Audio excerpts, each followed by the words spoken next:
Seena mee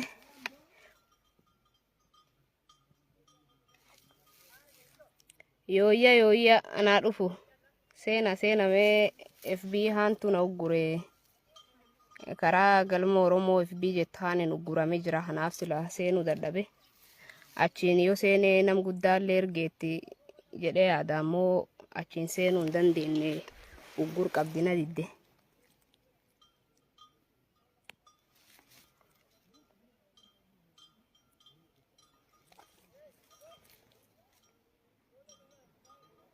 Seena nami haase seenu yoo gara diqoo heerruu ka'ee dubbadha yaadda anaa dhufu.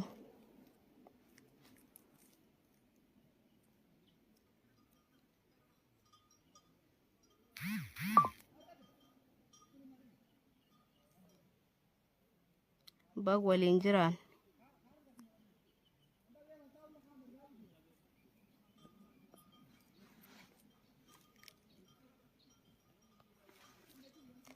yooyya dhiyaadha seena.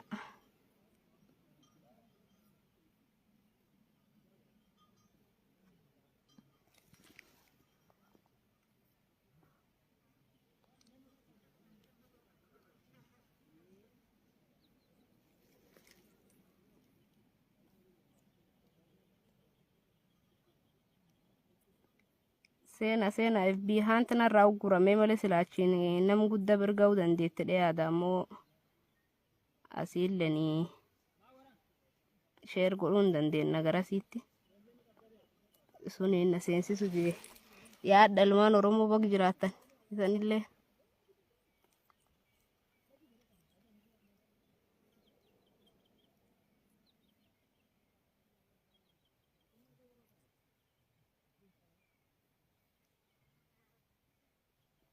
Bag jiraattan jira seena.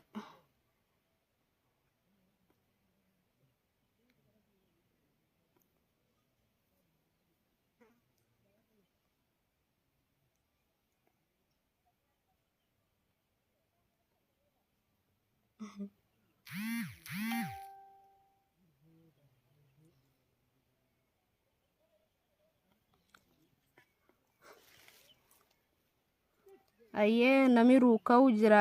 seename yoo xiqqoo nami ruuka'ee dubbachuu fedha.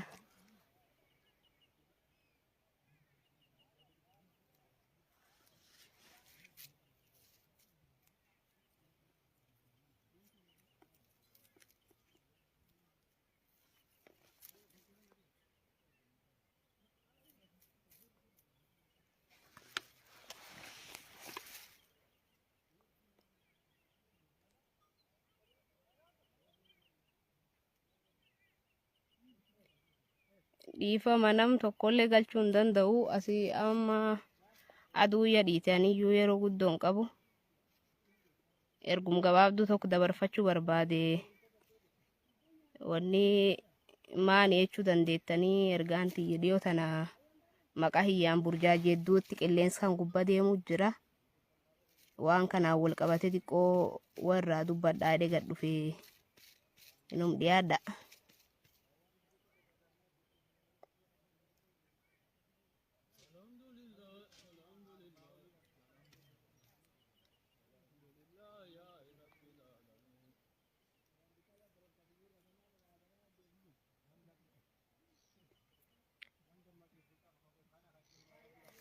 Ayyee warrummaan jirtan waliin ga'a jalqabaa wanni ani hin dhufeef guddooni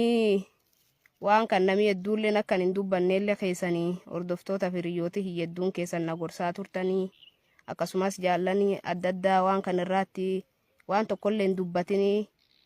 oduu kanaa deebiin kenninii ammayyuu as jalaatti deebiin kennin waan jedhu deemuu jira ammoo deebii hannu barbaadeniitiillee gaaf callisanii jedhanii deebi'ee maqaan akka hin taane nam deemu jira warri waan kan hin hubanne hedduu jira kanaafi akka hubataniif jedhee gad dhufe deebii warra ololuuf kennoo doon taane galmoon galtee jirtii gantu jedhanii dhiyootaan suura mata gad deebisanii nama maxxasuu jiranii gar itti ganeellee hin qabu hin ganneellee hin ganuullee ammoo inganteedhani maxxansuu jiranii waan kanaan ammoo nama hedduutti seenee wanni kun dhugumaadha. Hagari ammoo waa ololaniitiitti dhiisii deebiin kenniniifi callisiidha. Anilleen qara deebii ittiin kennuu hedhe calliseetuma ofirraa taa'u filadhe. Garuu gaafa nami callisu heebbaanii warri ammoo waan kan hubachuu hin dandeenye. Nami hedduun amma akka kijib taate nami cuftiinuu hin beeka erguddaan hin beeka yaada. Warri hin beekne ammoo dhuga se'anii warri dhiphatanii dhugumaan hin galtee haammaan hedhee waan an arguun barbaanneef dhaga'uun feene hedduu keessan natti erganii. Kanaaf dubbachuuf dirqame warri ammoo keessan na gorsaa turtan ka waan kana irratti hin dubbatin jechaa turtan gorsa keessan darbeeniti dhiifam guddanaa godhaa isaniin jedhe qara. Duuba wanni maqaa hiyyaan deemu jiru ani fuula itti galuullee hin qabu. Hin galleellee guyyaan an galuullee hin dhuftu warri galichi eegu ofumaa na dur galtan na fakkaatti. Galichaaniti wanni ololi huniin kanarraa ka'uu jalqabarraaniti wagga darbe keessa ture. Wagga darbammoo akkuma nami cuftinu beeku garji torbaffaatii qabee aga barkum 2024 han ji tokkoffaa keessmoo lammaffaa keessa karaa miidiyaa kanaa deebi'ee malee qilleensirri hin turre. Wanni ololaa kaanii na jalaa nafne an qilleensirraa badeelle naan gaafan deebi'u na umoliin deebite. Egaa warri ololu ahee hafkaayoo ololuuf qabna fakkaata waan isaan ololaniif an hin beeku. Anine kaayoo nami itti nan finne karaa irraa yookaan waraan bilisummaa Oromoo miidiyaan daawwadhe itti gadi hin dhufne gaaf waraanni kun inni qilleensirraatti hin bayini waraan kanaa darame arro yookaan qabsoon hawwite gara qabsoo bilisummaa Oromootti hin dhufne nami deem qabsaa jedhe na ergatee yookaan nami hindesse as keessatti na qabsoofsisuu jiruulleen hin jiru. Jaaladhe fedhumtii yaani qabsotan geggeessu jira. Ammoo akka waan nama dirqamaani achi namteessanii miinda nama haffalanii nama hojjechiisu jiranii yeroo nami bahee dubbatuutti argama. Waan hedduu dubbachuun barbaanne gartee maan ennaan silaa nami hojiin mul'ataa malee oduuniti waan hedduu callisaa ture jechuudha. Wagga dabree jalqabee ololi kun akkasuma nurraa deemsifama. Sabab inni narraa deemsifamuuf hin beeku. Waan balleessi yookaan wanni isaan jedhan sun tokkollee waan na laallataatiniti dabree gad dhufe ammoo barkum 2024 kanallee anin qilleensa deebi'ennaani ololi kun na umgul garkai. Galmooni fuutee dhaltee ilmaan qabdii galmoon baddee qabsoo heessaa ees deemtee maaniif akka godhamin beeku akkamiin akka namni olola gas ga'u waan dharaa kan jirra gas ga'u fudhatee haasawullee hin beeku ammoo waan akkasii deemaa ture. Adoom dhaga'u adoo argu jechuun waan dubbachuu barbaadullee waan ati of keessa qabde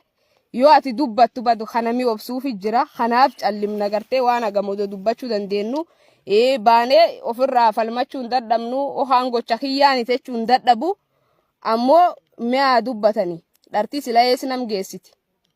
gar tokkollee gar nam geessiti hin qabdu ololanii dadhabanii ofirraa dhiisanii waan jedhuufi callisaa ture. Sadarkaa nami liibii bahee galmoon dhaltee uulma baatee teettee gabbaateedha. Qabsoo keessatti yoo furdadhaa furdatte nama uulma teettee gabbaatu fakkaatti imma hin dooneef immoo yookaan jiraachuun ki nam gubee sadarkaa kanaatti nam dubbisa. Anammaan ta'u waan an dubbachuun feene hedduu hagartee na dubbisuuf ta'anii jira. Haalan kee ture. Jaallan na waliin turtin beetti baatii aganin qilleensi kan irraa badee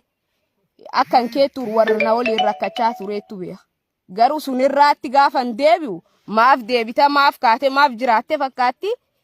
liibii baanii dhaltee gad dhufte hanqar yoo dhaluu barbaadeen nuun gaafadha maantas keessatti na hidhuu jira dirqamaan namas na heewwatee jira bahee dhaluun danda'a bara akka nam kamiyyuu bahee barachuun danda'a bara. Baatee in dhaltee dhaluun kiyayyuu masarraa jiqar osoo dhaleeyyuu maan. Wanni nam galcheeyyuu tokkolleen hin jirtu. Garuu waan ittiin maqanan balleessu barbaadan waan gartee mata Oromoo keessa nan baasu ni barbaadan maaniif akka ta'edhanii olola akkas jiru ololaniifillee ittiin beeku callisaa ture callisuun kiyyammoo heedda barte osoo waan agas ga callise taa'u na anam dubbachuun fedhu baatii agas ga'u ani ji torbaaf dhukkubsadhe ciisaa ture jaallanni haalan kee turin beetti waan agas ga'u kaan ammoo deebi'ee lafaa ka'ee maaf kaata fakkaatti gartee ololli biraa qindeessanii in dhaltee ilmeeyyuu maqatti naasochanii maqa cufnaa moggaasanii haadhi dheebuti ilme qabdi anqar fuudhu barbaannane eentu na dirqisiisa qabsoo heenna teessuu jira nami bar namiin desse as keenna teessuu jirtan hin jirtani qabsoo jaaladhee dhufe dirqama oromummaa akka nam tokkoo ba'uu gadhuuf malee eenyuyyuu dirqamaan as keennan teessimne maarree dhaluun kima sarraaji sanuu dhaluutti hin jirtani yoo sila dhaleeyyuu maan qar waan ani hin dhaliniif ammoo maamma haatee jiraattee ol deebitaa fi yoo dubbatan malee amma maanti nam galchi as yal deemtee booy hijibduun jedhin beenya taate fatti taate ani maqaa namaallee tuquun barbaadu ammoo feesbuukii dharaatiin 50 banattanii asiifachi yaatanii galmoon akkasii galmoo qar jaallan dirree qabsoo irra waliin jirru waan tokko naan jedhin isan alteettanii na beekuu dandeettani galmoon akkas goote galmoon maal isan goote galmoo yoo jireenyi siiti dhabdee teette as keessatti taa'ee gubachuu jiraadha malee maani qabsoo oromoo irraan miidhanan dhaqqabsiis maani yoo itti miidhan malee barnoot hiyyitti dhabee umri hiyyitti dhabee maati hiyyitti dhabee qabsoo akkasii geggeessuu jira malee dantaan ani qabsoo kan keessa argadhin jiru akka nam kamiyyuu bashannanee baradhee sadarkaa guddaa ga'uu hin danda'a garuu nu gartee rakkadhuullee ani narra rakkotan keessatti gabrummaa akkanaa heejjir kana yoo ani hin dabreellee dhalootina boodan dhufu bilisummaa taaba'uu aaraa galfatu sabii jaarra tokko olii taa'ee rakkachuu jiru hunedhe akka nam tokko dirqama oromummaa narraa eeggamin baay'ee gad dhufee malee namni dirqeen as na haa hin jirtu warri ololuuf ololchiisulleeni wanni isan dhiibdanii qabsoo heessana baasuu dandeettanillee hin jirtu qabsoo nam laaleetti hin galle qabsoo hidhannoo waraan bilisummaa oromoo miidiyaa irraa daawwadheetti hin galle arraaniti haanitti gal qabsoo gaaf umri 16 qabsoo gale jaallanna beetti eegii gaafasii asum kee jira takka maqaamaan nan himne galmooni shir goote akkas goote dhuga dubbachuuf shiraayyuu eegi qabsoo galee dhaga'i wanni shiradhan garkeen hin jirtu shiraa maani yoo lamii wal dhabeef dhimmi dhuunfaa irraa wal dhabeellee waan daba cubbuu ta'edhan malee shirakkasii xaxxi shirakkanaa wanni jedhaniyyuu nu bir hin jirtu ammoo shiriin maani qar maani shirii heessan kun yoo jedhani shirii gara ammoo waan dubbachuun barbaanne duullee dubbachuun fedhu warri ammoo jaalalaaf kabajanaa qabdan dhugumaatti isan ceeraa jaalalaaf kabajum gartee namni naa qabu waan kanayyuu deebiitti kenninnaan jedhanii tagan na callisiise ammoo ololtuuf deebii hennuufinitiillee warri gartee waan kan hin hubanne shir kan hin hubanne warra mataan isaaniitiyyuu maddi shiraatti shir namaan jedhe shir jaallan qabsoo qarnu asiitti waliin dhama'uu jirruun alaatti haysiin narraatti hin beenne warri alaa narraa beekame shiraan qabsoo godhmaani waan hedduu dubbachuun barbaadu miidiyaan egaa waan sila nami ba'ee bilisa yaada ofiillee irraatti ibsachuu danda'u ammoo ani waraan bilisummaa oromooti dhaab gan hin qabu kaayoo gan hin qabu dhaabichum jal jira warri galmoon gantee jirti akkas goote jirti jettani naaniti warra dhaab kan hoogganuu tuffachuu jirtan gartee naan rabsuuniti warruun qabsotan hoogganuu jiruyyuu tuffachuu jirtan akkamiin nami miseenso fi ani nyaap qabsoo heettaa'ee nyaapummaa hojjechuu jiraadha akkamiin nan to'an maan ammoona qabsoo hees hin jiru akkamiin nan gaafan isaanii oli maanire warraayyuu naaniti warraayyuu dabartanii tuquu jirtan warri waan kan gootanii itti yaaddanii nyaapumumaa godhuu jirtanii kun rakkoon qabu gartee godhuu dandeettan akka barbaaddanillee jedha waan barbaaddan godha anammoo namnamii haayoo isaa irraa tololee dhiibee gara naa deebisuuti galmoon hin dhalteettan ayyee saniin jedhme haadha luwaaqin hunaa kennin ayyee hin dhala rabbiin naa tochinne de callis ammallee lammaffaa deebitanii galmoon oromooniti oromummaa qarkaardiin namaa kuttani an oromummaa itti dhaladhe malee ittiin galle bar oromummaa waan qar jaalatanii namaa kennanii jibbanii namirraa fudhatani oromoo dhiigan itti dhaladhe malee odoo oromoo taachuu baatanii iyyumaan qar qabsoo oromoon geggeessuu jira ammoo oromummaan tikkeetti isan biraan kutatanii oromooniti maarreeniti amma haaf maqaa dhibiilleen qabu ardatti dhaladheellee na beekanii garte waan nami dubbachuun feen hedduu namin dubbisina ani warri jaalalaaf kabajanaa qaban hedduu tas jal jira baay'eellee waan namtu dubbachuun barbaadu garte namaallee arrabsuun beeku ammoo dhugaa walitti muufi fir qabsoo fakkaatanii maqa qabsoo dhaattanii qabsaa tokko faarsaa tokko baaraa kuni waanum gartee qabsoo heejjur silaa waanum beekama qabsooni diin keessa falaa qabdi jedhanii isan amma profaayilii waraan kan godhattanii gam tokko waraan kaanii faarsitanii gam tokkoon achi baatanii akkaawuntii 50 baatanii nama baartanii abaars keessaniifillee gurri saniitti kennu saniin dhageeffadhu nami isanirraa tololtaniillee ammoo wanni inni isaniitti irraa tololee haana amillee dhabee hojii isaatti qabsoo keessaa galuuf hin jirtu dhiibdanii nami isan akkasiin qabsoo keessaa baastan hin jirtu hin dhamayinaa saniin jedhani qabsoo isanitti nan finne arraaniti haanitti gadhuuf waan gartee nami dubbachuun feen dhuugna min dubbachiisina wanni jedhan jirtu akki jechaa nam dhibaadhan akki jechaatti nu dhiba gartee waan obsinuuf qabna kaayo sanarra achi qilleensir baatanii akkan ittanii halkanii guyyaa miidiyaa irraan nama rabsitan kanaaniti nu jaallan qaqqaalii hedduu hawaliin lollee nu biraa waree gamtee dhabde qabna gartee waan nu dhagaama hedduu jiru waan nu laallee obsinuu jiru kaayotan qabsotan akkisiin gartee yoo dubbanni hin banneef obsinaa malee dubbachuu hin dadhabne warri ta'ettanii ololchiistaniillee wanni waan dharaa galmoon akkas gootee intalii yaamsiste seena akka dookumentarii dharaa narraa barreessiti nyaaf irraan man barreessi yaatanii oppidiyoo irraa tololtanii oppidiyoo nu bariyaa ololuu lakkifte waan isan amma teettanii kanaan moonan qabsoo diigamti isanii tololee naa annam tokko bar qabsoo irraa galuu danda'a akka isaniyyuu baantan ganuullee danda'a wanni gartee annam tokko qabsoo irraa hir'isin jiru garuu akka keessaniitti qabsoo irraa warratan yookaan moona qabsoo mata waliin nam dhooftanii ebeluu waan kakkenatti ebeluun qarwaan kan jirra kanumaan lafaa ka'ee sanitti ma eessa fuudhee sanitti ebeluutti asa isanumaa wal gurgurat waraani bilisummaa Oromoo isanumaatti icciiti waliin baas icciitiin nu qabna maani gar kaas keessaa icciitiin nu qabsoo ammas keessaa baam galmooni naraamofte in cabane akka waan nan beektanii haani qilleensirraatti waan gartee kanamaan taatini barreessallee ooltani isanin dhaga'u isanin dhageeffadhu kanammoo wanni anin dubbachuu jiruufi warra gartee waan olol keessan kan hin hubanne warra dhugaatti fakkaatte nama hedduu kun inboxii isan garsiisuu danda'a meeseji akkum jiruun iskiriinshuutti wanni kun dhugaa wanni kun maani jedhee na gaafata kanaaf seenee malee isan jalaa qabuufiniti namni isan dhaga'u hin jiru odoo isan heddii kanaaf gangalattanii enti gargalee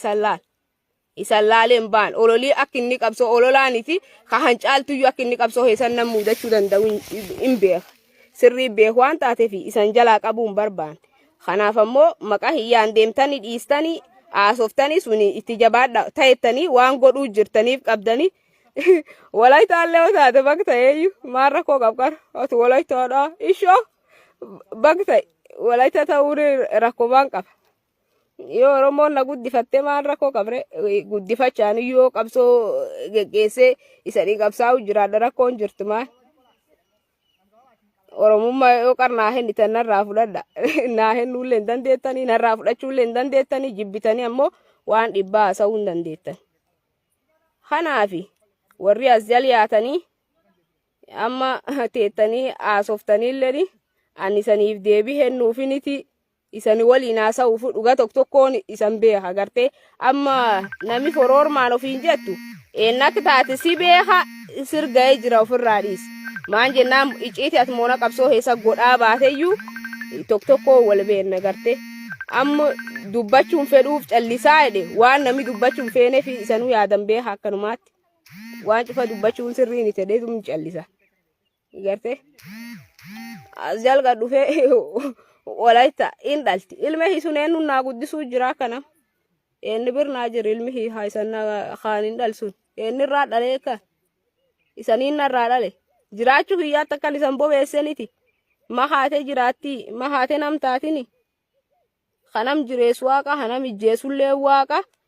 qawweenu nun ijjeemne ammoo ololii achi wooman irraa fuudhuu hin danda'u garte ololaallee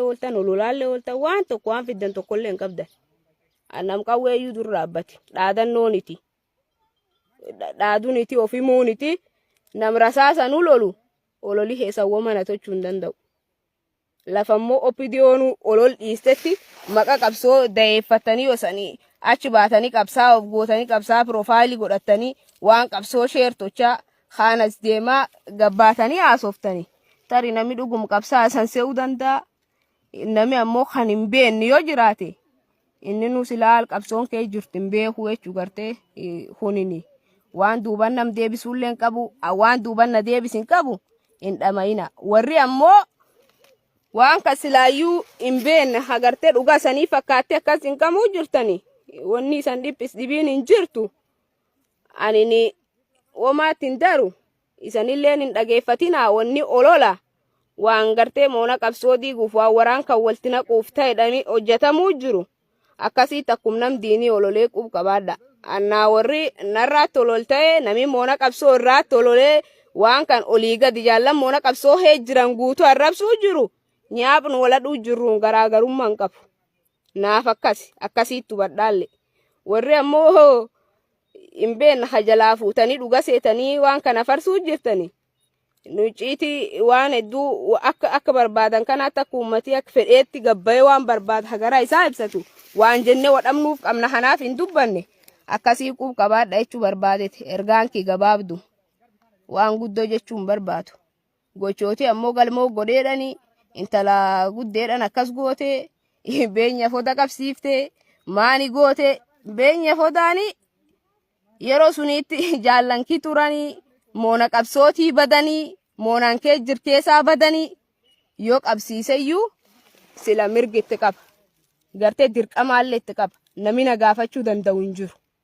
maan jennaani miseensi qunnamtii dhaabatiin alka qabeenni waan tokkoo namni qub hin qabne ka'ee baduu jiru deemee qabu dirqamitti qaba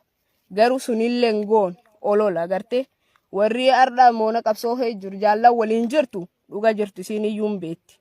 ijoollee hanqabsiisuniti aganitti gartee ijoollee san baasisuuf carraaqii godhaa ture jaallan hin beetti wanni sun cuf deebi'ee faalla taate garuu akka isaan qabsiisetti shirigalmoon gootumaan yoodhan isaan qabsiifte isaan maani gar isaan moona qabsoo bari keessaa badanii deemu jirani yoo qabsiiseyyuu eeraaf seeran bitta qabsiisedha waan ohaani anjaaladhe isaan dhiisuniti garuu waan isanin gootettanan hin goone gartee ani siyyuu isaan baasisuufi waan an godhe jaallan jalaa gubbaatti hin beetti ammoo waan barbaadaniiyyuu jedhanii waan barbaadaniiyyuu ololanii beenyallee taanani gantuu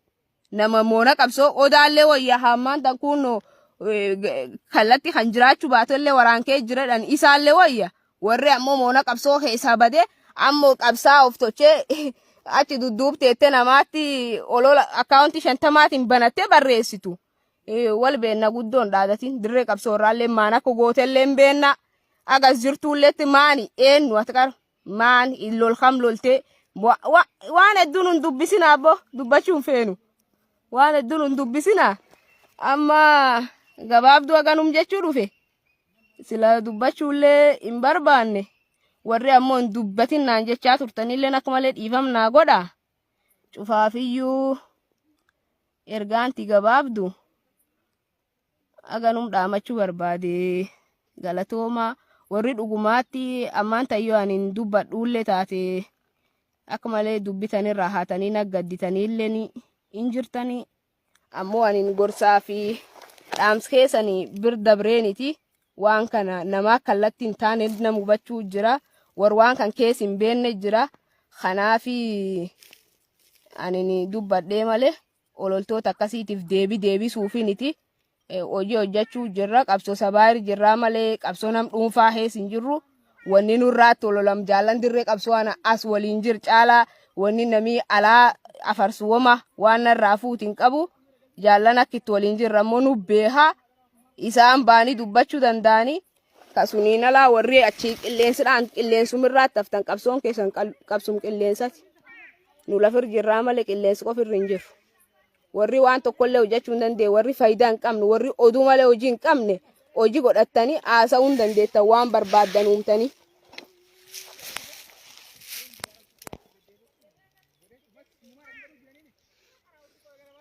Sololoon iti qarani sololo teessa sololoon iti bitta yoo Nairobi hunno Ugandaaf Tanzaniyaa taa'iyyuu yoo dirqam qabsoo taate bakka fedhe taa'uwan miseensi dhaabati bakka dhaabdi hiyyittinaa jayta sololollee taanan Eertiraa yoo feetaa taatuti bakka hamiyyuu dirqami qabsoona teessimnaani inta an qabsoo lubbuu laannee baane bakka dhaabdi itti nam ramadde eessallee taanan hinditu sololo taa'eef ammoo loliyaan dhabin jiru waan jaallan sololo taan cufaa ati waraan kamii barbaadde amma komentii heessanillee hin dubbisu na dhiifamaa duullee nu biraa dhiite amma nagaan bula beenya forormaan jabaadhi yoo atin dhiisu baatti sila gantuu waan jedhaniin dhibiin qabani akka barbaadde tololuu waan barbaadde jechuun dandeetta moona qabsootii baddee deemte badii isan baddanii deemtanirraatti ammoo ani aga dirree jaallanii maallaq isanii baasuu dandeetto kadhadhee isaniitti ergisiisaa ba'i kasuniiniti uummata ammoo yeroo fayyaan itettaniitti achi keessatti uummat kadhadhee intalii qarshiisanii ergitiin jirti isanii ergisiisaa ba'e ardhaa ati qabsaa taate amma bakki jedhan sun teettee narraatti ololtaaniti sun garee narraa ijaartanii amma narraatti ololtaani wanni beektaa galatii harree eegeen dhiitichaadha warri heenyaa hunishima punda miishoon itti geetti sunuma silaa gaarummaa namaa gootu namirra eegachuuniti gaariin ati gootu sumaaf ta'a akkas godheeniti waan anin godhe jaallan hin beetti ammoo ati achi ba'i namirraatti olol sila gantuurraa maan eeganiiniti hawaan kan godhuu jira eenna akka taacufa tokko wal beenna warra baay'ee liivi dubbateef warra atin itti himtee akka waan miimorii itti guuranii haani dubbisiisuu jirta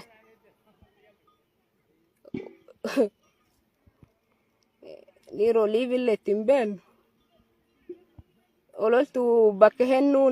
hennuuniti bakkaalleen kennuufi narraalleen argattu wanni isiin barbaaddu namii namirraatti ololee akka namii miirkee galee kaayoo qabatee jiru qabsoo kanirraa gal barbaaddi kunin ammoo hin taatu qabsoo irraa wanni abaarsi namaa namin galchu namni itti nama ergin jiru waan barbaadanidhaniyyuu naanoo wanni irraa nam tochoosa dhibiin hin jirtu kanaaf warri har'aaf deengaddiin galtettanii dhiichisuu jirtaniif warri galiitiin haa herreddaniilleen hin galuun galleellee sun hin eegatinaa isanii jedha nagaa fayyataa.